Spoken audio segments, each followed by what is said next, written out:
Iowa native, but from Chicago now. So what do we got here, Dan? An opportunity for Iowa to start out big? Well, they had a great match in the duels. It came down to the last 2 seconds. Schwab got a stalling call, which put it in overtime, and Schwab won that match in overtime. So, you know, I can imagine it's going to be another great match here tonight. Last time Erikson came out, he got an early lead. He took him down. He took Schwab down and got into a riding situation, which controlled the match. And he looks like he's trying to slow it down a little bit right here. So, you know, I feel that the Minnesota wrestlers had a tough time last time with a little bit of conditioning. This time he's trying to slow the tempo down. And, you know, and I think that Schwab needs to pick up the tempo here from Iowa's point of view. He needs to snap, needs to move, he needs to create more motion, needs to create opportunities to score. At the same time, he's got to keep Erikson off his legs, just like he did right there. But there's a good whip over, no points. Did he want a little too much right there? No, not really. That's a big takedown. Takedown 2 for Doug. I'll tell you, that was pretty simple. I mean, I'm really surprised, but Erikson's, he's a pretty good wrestler. He actually put the leg in. He's looking for a reversal is what he's looking for. I can tell that already. And Schwab's putting himself in danger right there. Oh my, that was a pretty quick call there. That was that's Minnesota, that blew their tactics there, right there. That quick call blew their tactics. Well, Doug Schwab went out fast here with this takedown. Little dump action, right? Just a quick high single leg, and he dumped him right to the rear. But actually, Minnesota set up his leg by making him put the leg in and was looking for a reversal situation. He didn't really want to, just like that. He's looking for a reversal situation, but Schwab did a good job. He's still riding. Erikson's trying to use some tactics on Schwab, and I don't blame him because he wants to get on top of him. It's a tough match. It's one of those matches that he's got to go 7 minutes with Schwab, and he's not as strong as he was last time, but we'll see what happens. This is early. You've got some riding time. Doug Schwab's a sophomore from Osage, Iowa, and he was from a strong wrestling program, from a strong program. Mark Schwab is one of the assistant coaches for Minnesota, and Mark Schwab was a 4-time state champion from Osage, and then an All-American at the University of Northern Iowa, now assists Jay Robinson at Minnesota, and he's got to have some funny feelings going on right now. Well, you know, you can't mix, you know, it's tough to mix blood there. I mean, you know, he just, there's a good shot by Schwab. He cuts across the far side, got rolled through. It's gonna be a tough situation. He looks like he's coming on top. He's got a Turk, not a deep Turk, but he's got a good situation to get some back points here if he really reaches down and gets that chin. He needs to reach in, control the chin, but he hasn't got it yet. But he's slipping out a little bit there. Erikson's doing a very good job of keeping his head down and keeping off his back there. It's real important for Schwab to take advantage of this position right now and really work hard here. He's a little bit low on the knee. As you pointed out, Dan, Doug Schwab off to a different kind of start than they were in the last match. Well, I think it's one of the keys right now, nutrition. There he puts him on his back, 1 count. There he has him. There he's going to get. I'm telling you, nutrition's playing a very important role in this match, just because I have a feeling Erikson's a tall kid, and I think an hour weigh-in's probably not enough for him. But at the same time, it's early on, but it is a different type of match. And we're coming to the end of the first period with the score 6-1 in the first match of the night. 6-1 in favor of the Hawkeye, Doug Schwab. There's Mark Schwab, we told you about, the assistant coach Minnesota, looking on at his brother. Here's the takedown. He did a good job of countering Erikson's roll through there, end up in a Turk, but he's piling up riding time too, and it's something that's very important because Erikson's tough on top. Looking for you got to watch the switch there, but Erikson's good with his hips, doing a good job of rolling one way, rolling the other, putting his own self on his back. They shouldn't. I don't know what he's waiting on there. That was the referee is saying that he's holding his own self on his back. Now, that's controversial. That's very controversial. You can have a little bit of action time, but you cannot hold your own self on your back. I mean, that's what the referee was saying. That's a near fall. That is definitely a near fall. Whether you hold it there, or I mean, that was the first. I think he got mixed up there a little bit. Yeah, he might have. The coaches better make a phone call to him real quick here.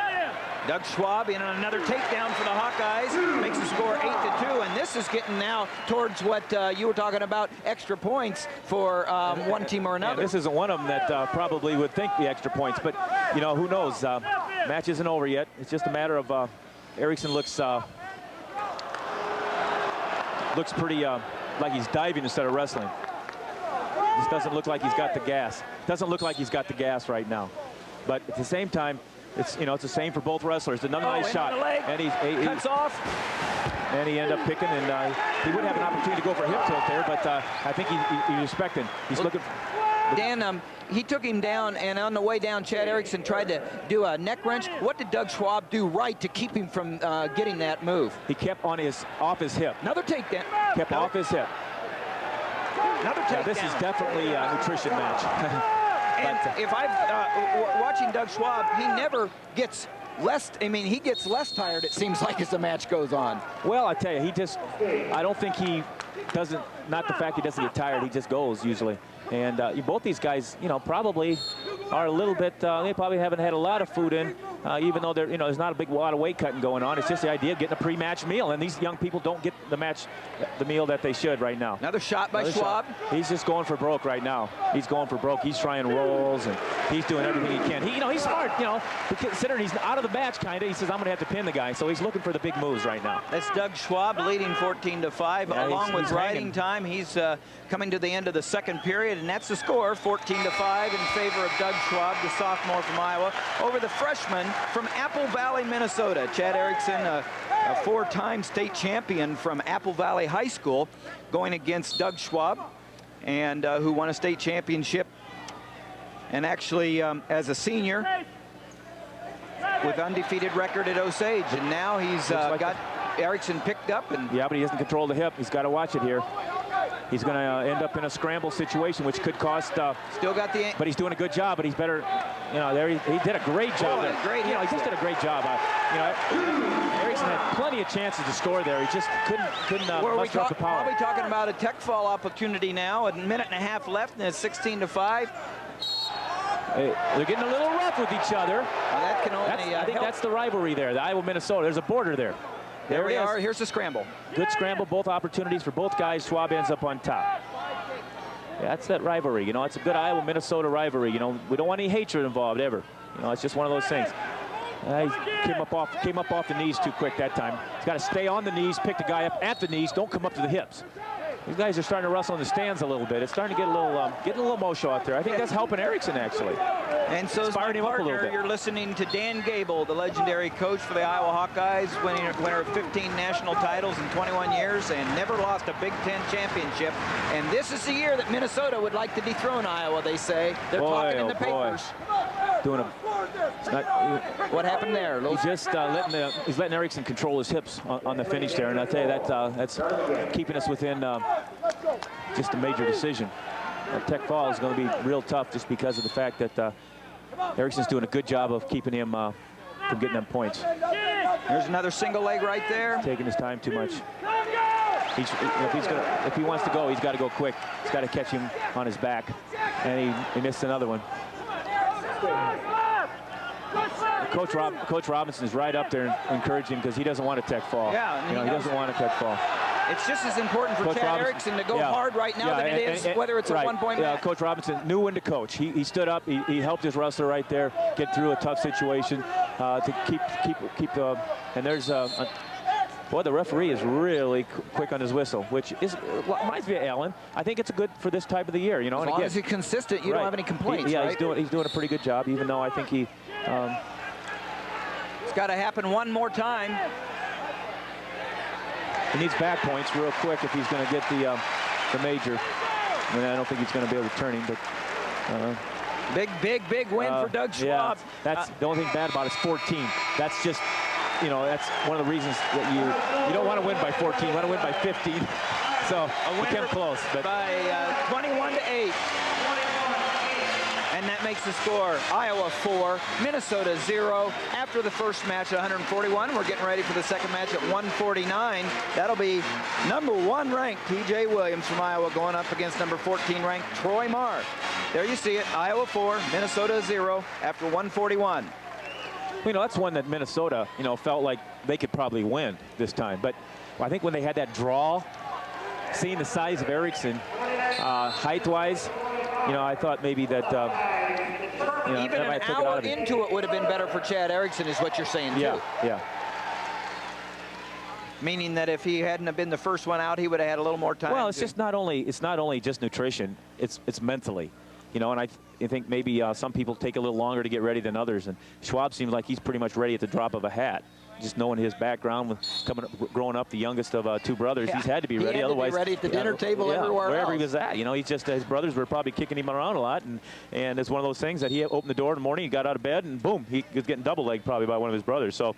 Speaking of brothers, T.J. Williams probably had a little bit of that growing up with Joe Williams, and an older brother Steve. that was also a state champion in Illinois. Joe Williams, 3-time national champion for Dan Gable, and Jim Zalesky was a 4-time state champion in Illinois, and that feat was doubled or quadrupled or whatever, matched by his younger brother, T.J. Williams, who also won 4 at Mount Carmel High School under the tutelage of Bill Wick. Mount Carmel High School in the Chicago area is where T.J. Williams is from. He's going up against Troy Marr. It's kind of interesting that, you know, Robinson's probably hoping for an upset here, but more than that, last time this was a major decision by Williams, so if he could just get a regular decision, that would be kind of a... Gain back a point. So, and so far, Williams hasn't really opened up at all. You hear Coach Robinson yelling, don't get in a hurry. He wants to slow him down. He's using coaching tactics.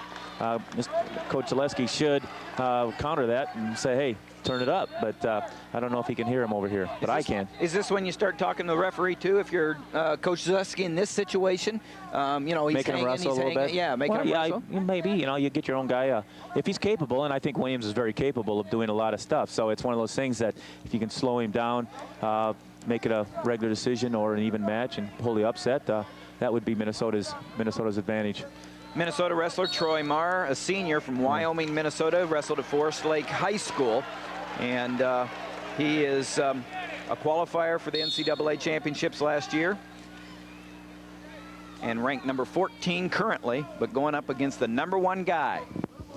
Well, looks like he's protecting that #1 lead. That was the first shot he made. It's a decent shot. Got long arms, but they ran out of bounds. Good call. The foot was out. Yeah, the fans don't like it, but you know, maybe it'll get him going a little bit.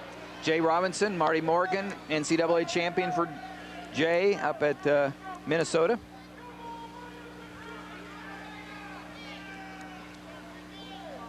The score is 4-0. Iowa out in front after the first match, 141. If you've just joined us, we're at 149. The second match of the evening between the second-ranked Minnesota Gophers and the third-ranked Iowa Hawkeyes here in Carver Hawkeye Arena.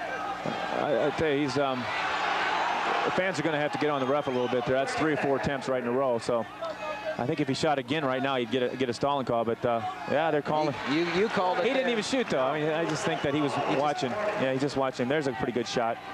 And I think, well, no, he's doing a good job of keeping that far leg away, but he's tripping to the mat and ends up with a takedown. Real crucial time. Takedown right with only 12 seconds left in the match. We've seen it happen so often with the Iowa Hawkeyes. They know when to score. They know where to score. At the end of the period, at the edge of the mat, you got to go, go, go. And T.J. Williams just did, scoring a takedown at the end of the first period to go ahead 2-0. Here's the takedown, Dan. Yeah, he pulls the ankle out and trips hard and goes across the far hip. That was real critical. Yeah, by going across the far hip, you eliminate the whizzer, which is one of the main counters for single legs. Remember that. Well, while you're young sitting, people I was going to say, and while you're sitting by me, I don't need to remember it. I just go, Dan, what's going on here? But the young people out there have had a treat this year with Dan Gable as our expert commentator and color commentator, telling you what he knows about the sport. He did a good inside switch, hip heist after that, and came out for one. Now here's where he's going to have to start picking it up a little bit. And he did a good job of snapping and following through, but Marr's doing a good job of reacting here, so he's keeping the match relatively close. Williams' concentration doesn't look as well as I've seen it in the past, and it's given Marr an opportunity to waste a lot of time here, and that's real valuable for a regular decision. We talked about the last time they met, as Dan pointed out.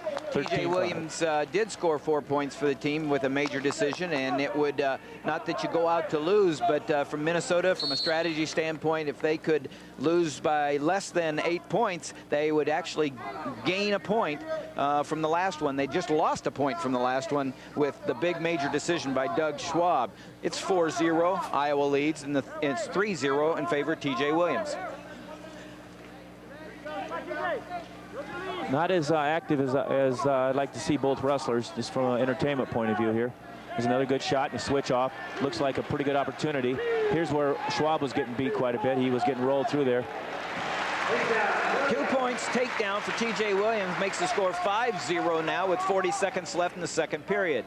TJ Williams, the #1 ranked wrestler in the land, on top now of Troy Marr, ranked number 14 for the Gophers. Real critical 30 seconds by Williams. He either has to make a decision to let him go and take him up, but he's made the decision to keep him down right now. That means he's got to keep him down the rest of the time. Otherwise, he's going to lose a very valuable point. And if he does let him go, or if he does escape, he's got to really hustle to get that takedown. But no, it looks like he's going to end up taking the riding time situation, which sticks a leg in.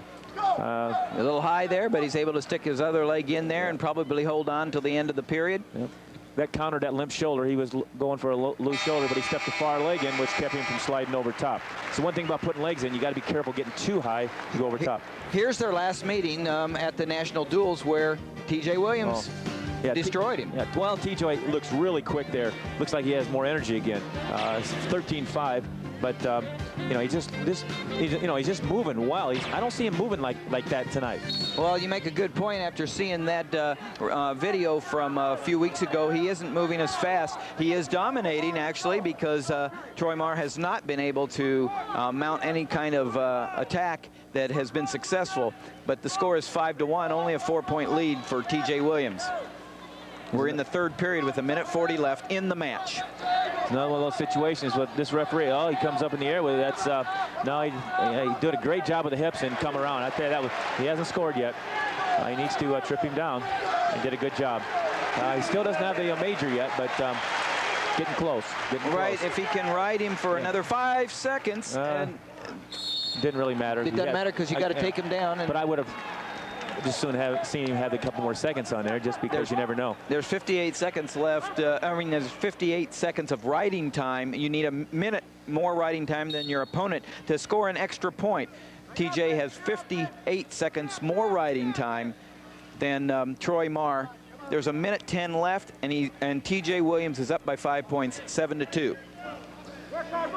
Take down and a ride would do it. Yep. But then, of course, you got to keep the guy from escaping. But you also have to take him down with less than. So he just, I don't know, he's complaining about something there. There's less than a minute to go, and I think it's. It was a good shot, but counter. He stuck with it. That's a good stuck with it. Did a good job. He came up too fast. Good counter by Troy Marr. Yeah, Marty did a great job there. He's doing a good job of keeping that major decision off. But and there's another quick 15 to 20 seconds waste. But at the same time, nope. I'm not sure what they're doing here. I don't think they're going to be able to give 2 points there. Stalemate called by Kevin Tan. If ever you needed a guy to score a quick takedown, this is the guy right now. So he looks like he's hurting a little bit, though. We'll see what he's made of here. We'll see what he's made of. 19 seconds left in the match. TJ Williams needs a takedown with at least 2 seconds left. The crowd's got to get into it for Iowa to help him a little bit. I think it's going to be tough to score here. He's got to shoot to score. Yeah. So I just think that it's one of those matches that it just didn't quite have what he needed to get that extra. #1 ranked TJ Williams wins 7-2. That's where the crowd could have helped a little bit, but you know what? Crowd usually picks up when an athlete starts going a little more, and they kind of was lulled to sleep a little bit. Just kind of he lulled them to sleep. So the bottom line is, if you want to score, you got to get after it, and the crowd gets after it. But sometimes the crowd's got to realize that too and interact a little bit.